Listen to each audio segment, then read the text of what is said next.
पश्चिम बंगाल के लिए अमित शाह ने घोषणा पत्र जारी कर दिया, जिसे सोनार बांग्ला संकल्प पत्र का नाम दिया गया है। बीजेपी ने अपने चुनावी संकल्प पत्र में महिलाओं को नौकरी में 33% आरक्षण देने का वादा किया है।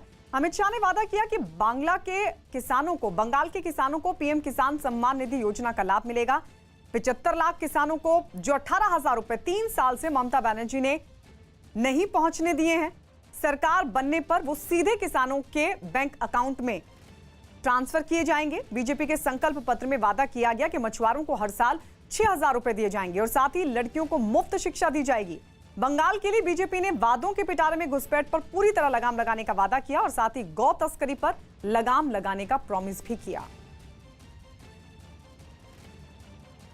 हम राज्य सरकार की सभी नौकरियों में महिलाओं को 33% आरक्षण देकर महिलाओं को आगे बढ़ाने का काम, हम पीएम किसान सम्मान निधि योजना को आगे बढ़ाते हुए 75 लाख किसानों को जो 18,000 रुपया 3 साल से ममता दीदी ने नहीं पहुंचाया है, वो एक साथ कोई कट मनी के बगैर सीधा इनके बैंक अकाउंट में ट्रांसफर करने का काम करेंगे। और उसके बाद हर साल भारत सरकार के 6,000 रुपया जो आता है, इसके अंदर राज्य सरकार का 4,000 रुपया जोड़कर 10,000 रुपया किसानों को देने का काम करेंगे। सभी मत्स्य पालकों को, मछुआरों को प्रतिवर्ष 6,000 रुपये की सहायता देने का काम ये भारतीय जनता पार्टी की सरकार करेगी। हमने तय किया है कि 70 साल से जो शरणार्थी यहां पर आकर बसे हैं, जिनको इनके मन में दर्द है कि हम वहां से शरणार्थी बनकर आए, आज हमारी नागरिकता नहीं है। 70 साल से वो अवैध तरीके से रहे हैं। सिटीजनशिप अमेंडमेंट पहली ही कैबिनेट में लागू कर वो सभी को नागरिकता देने का काम ये भारतीय जनता पार्टी की। मुख्यमंत्री शरणार्थी कल्याण योजना के तहत प्रत्येक शरणार्थी परिवार को 5 साल तक डीबीटी से 10,000 रुपया प्रतिवर्ष हम ट्रांसफर करने का काम करेंगे, जिससे सम्मान पूर्वक वो रिहेबिलिट हो पाए।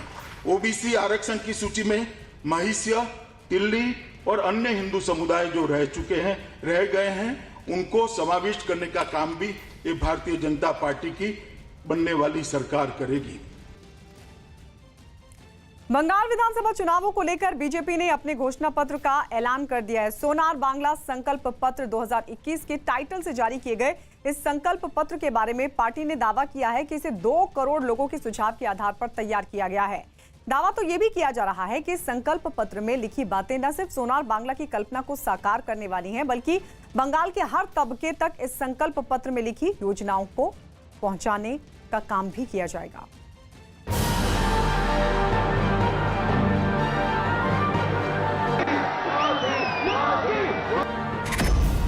बंगाल में बीजेपी का मास्टर स्ट्रोक।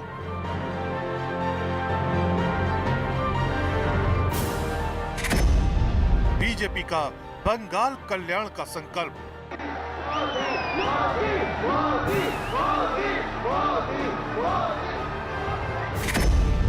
घोषणा पत्र में सोनार बांग्ला का विजन।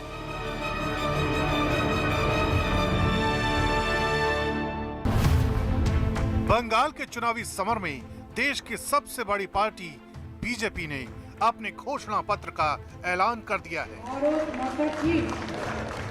पार्टी का दावा है कि 2 करोड़ लोगों के सुझाव लेने के बाद इसे तैयार किया गया है और ये महज एक घोषणा पत्र नहीं, बल्कि बंगाल के विकास का संकल्प पत्र है, जिसे नाम दिया गया है सोनार बांग्ला संकल्प पत्र 2021।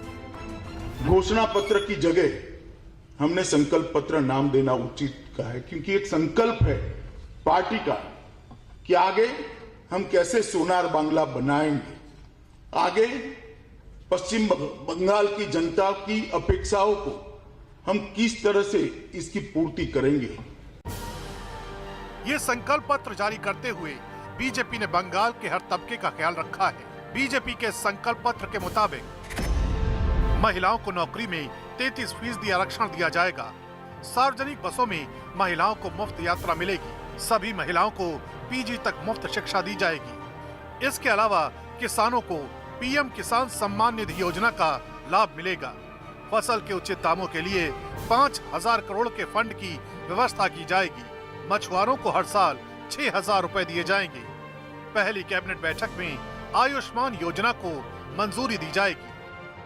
हम राज्य सरकार की सभी नौकरियों में महिलाओं को 33% आरक्षण देकर महिलाओं को आगे बढ़ाने का काम। हम पीएम किसान सम्मान निधि योजना को आगे बढ़ाते हुए 75 लाख किसानों को जो 18,000 रुपया 3 साल से ममता दीदी ने नहीं पहुंचाया है, वो एक साथ कोई कट मनी के बगैर सीधा इनके बैंक अकाउंट में ट्रांसफर करने का काम किया। बीजेपी ने संकल्प पत्र के जरिए बंगाल के हर मुद्दे को छूने की कोशिश की है। पार्टी का दावा है कि संकल्प पत्र में बंगाल के विकास का विजन है। इतना ही नहीं, इस संकल्प पत्र के जरिए पार्टी ने बंगाल की उन तमाम समस्याओं को दूर करने का भी दावा किया है जिन्हें दूर करने के लिए कभी विचार नहीं किया गया। मसलन संकल्प पत्र में इस बात का जिक्र किया गया है कि बंगाल में घुसपैठ पर पूरी तरह लगाम कसी जाएगी। गौ तस्करी के खिलाफ सख्ती से पेश आया जाएगा। दुर्गा पूजा, सरस्वती पूजा के लिए कोर्ट नहीं जाना पड़ेगा। 70 साल से बसे शरणार्थियों को नागरिकता मिलेगी। पहले 5 साल तक शरणार्थियों को आर्थिक मदद दी जाएगी। व्यक्ति क्या सीमा पार से परिंदा भी पैर न मार पाए, इस तरह की सीमा सुरक्षा की व्यवस्था। घुसपैठ को पूर्णतया बंद करने का काम बनने वाली भारतीय जनता पार्टी की बंगाल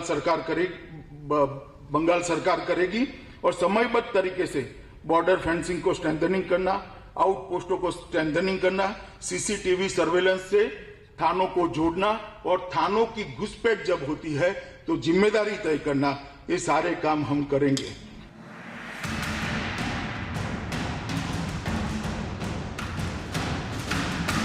सोनार बांग्ला के सपने को साकार करने के मकसद से सोनार बांग्ला आयोग बनाया जाएगा। इसके अलावा बंगाल में सिंगल विंडो की व्यवस्था की जाएगी। बंगाल में हुई राजनीतिक हत्याओं की जांच कराई जाएगी। इसके अलावा भ्रष्टाचार के तमाम मामलों की भी जांच होगी। हम सोनार बांग्ला आयोग की स्थापना कर सुशासन की दिशा में एक नई पहल करेंगे। हम अम्फान, बुलबुल, आइला साइक्लोन के राहत कार्यों में भ्रष्टाचार की जांच के लिए एसटीएफ की स्थापना कर जिन्होंने भ्रष्टाचार किया है वो सबको कानून के सामने खड़ा करने का काम करेंगे। बीजेपी लगातार बंगाल विधानसभा चुनावों को लेकर परिवर्तन के बयार का दावा कर रही है। यही वजह है कि पार्टी ने अपने संकल्प पत्र में उन मुद्दों पर भी जोर दिया है जो मुद्दे अक्सर बंगाल के सियासत में सिर्फ मंच तक ही सीमित रहे हैं।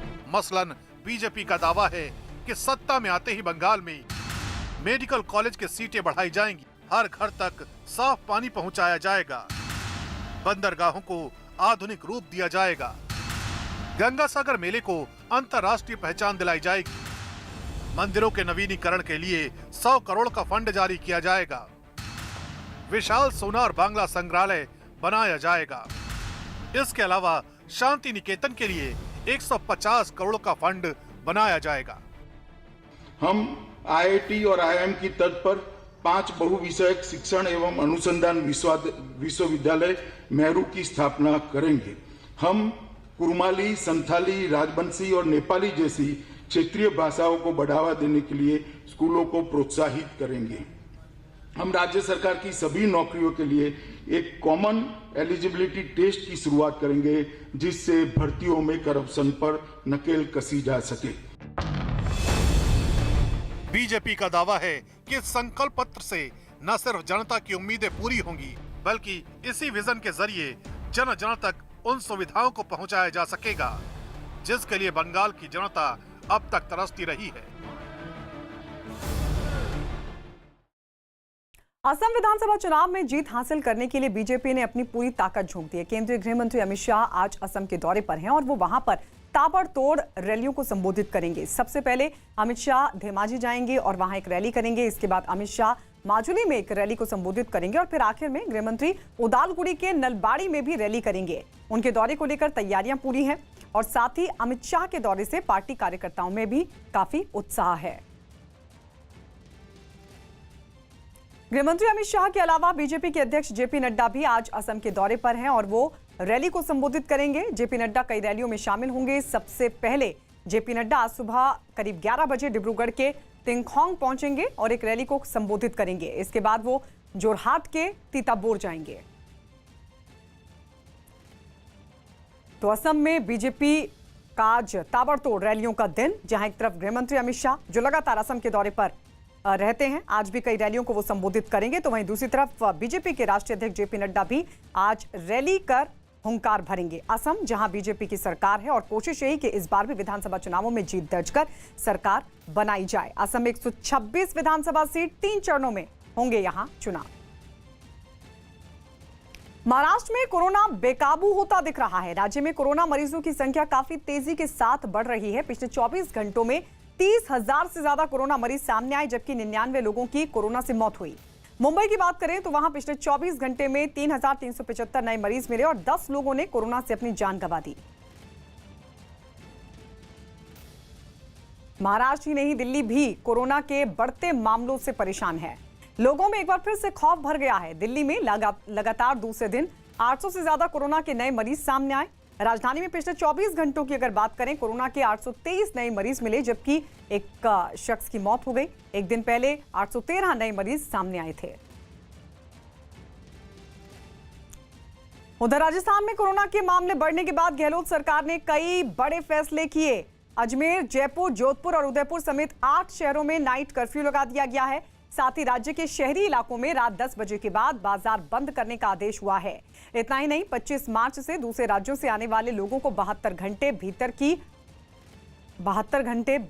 के भीतर ही कोरोना नेगेटिव रिपोर्ट अनिवार्य होगी और जो लोग नेगेटिव रिपोर्ट नहीं लाएंगे उन्हें 15 दिनों के लिए क्वारंटीन में रहना होगा।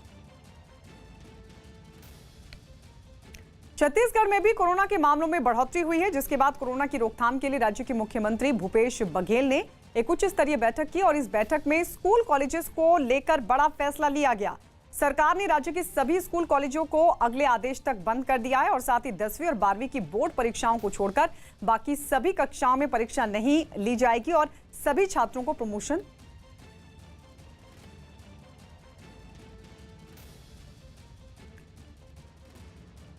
दिया जाएगा।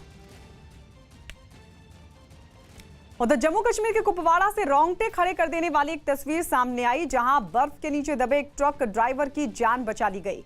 बताया गया कि जिस वक्त वो सड़क से गुजर रहा था, तभी अचानक से बर्फीला तूफान आ गया और बर्फ की एक बड़ी सी चट्टान उसके ट्रक के सामने आ गिरी, जिससे टक्कर होने के बाद वो नीचे गिर गया और बर्फ की चट्टान में फंस गया। बर्फ में दबे आदमी को बचाने के लिए बॉर्डर रोड्स ऑर्गेनाइजेशन की टीम ने फटाफट रेस्क्यू का काम शुरू कर दिया। टीम का एक जवान बर्फ की चट्टान को लोहे की रॉड से तोड़ने लगा। अच्छा, इसकी टांग निकालने की कोशिश कर, टांग निकालने की कोशिश कर इसकी। इस दौरान उस आदमी को चोट ना लगे, इस बात का भी पूरा ध्यान रखा गया। उसे ठंड से बचाने के लिए वहाँ आग का भी इंतजाम किया गया। बाबू, इसके ऊपर नहीं गिरना, बर्फ ऊपर नहीं गिरना इसके, क्योंकि इसकी टांग पहले बहुत ठंडी होगी। ये आराम से बिल्कुल। बर्फ के नीचे फंसा ट्रक ड्राइवर काफी घबरा गया और वो बार-बार जवानों से खुद को बचाने के लिए कहने लगा। निकालो सर, मैं निकलूंगा। हाँ, ठीक, कोई बात नहीं। काफी देर की मेहनत के बाद उसे इस मुसीबत से बाहर निकाल लिया गया और उसकी जान बचा ली गई। ऑस्ट्रेलिया के न्यू साउथ वेल्स में भारी बारिश के बाद वहां के कई इलाकों में बाढ़ के हालात बन गए। बाढ़ की वजह से वहां के कई परिवार बेघर हो गए, क्योंकि मूसलाधार बारिश के बाद पूरे इलाके में पानी भर गया। ऐसी कोई भी जगह नजर नहीं आई जहां पानी ने अपना डेरा ना जमाया हो। जहां तक नजर गई वहां पानी और बर्बादी का मंजर ही दिखाई दिया। लोगों के घर बार, सामान, गाड़ियां सब सैलाब में समा गए। हालात ये हो गए कि सड़क और नदी के बीच का फर्क ही मिट गया। रास्तों पर सैलाब का पानी नदियों की तरह बहने लगा। सड़कों पर पानी भर जाने से कई लोग रास्तों में ही फंस गए और मदद का इंतजार करने लगे। एक तस्वीर में तो एक गाड़ी पानी में तैरती नजर आई। सैलाब की सितम ने लोगों को उनके घरों में कैद होने पर मजबूर कर दिया। The latest weather forecast we have suggests that the rainfall will continue into Thursday. बारिश की वजह से हालात इस कदर बिगड़ गए कि वहां के कई बांध पानी के खतरे के निशान के पार पहुंच गए, जिससे वहां के कई इलाकों में तबाही का खतरा पहले से और ज्यादा बढ़ गया। यही नहीं, वहां की कई नदियों ने भी रौद्र रूप ले लिया। कुदरत के इस प्रकोप के बीच राहत बचाव की टीमें पूरी तरह मुस्तैद नजर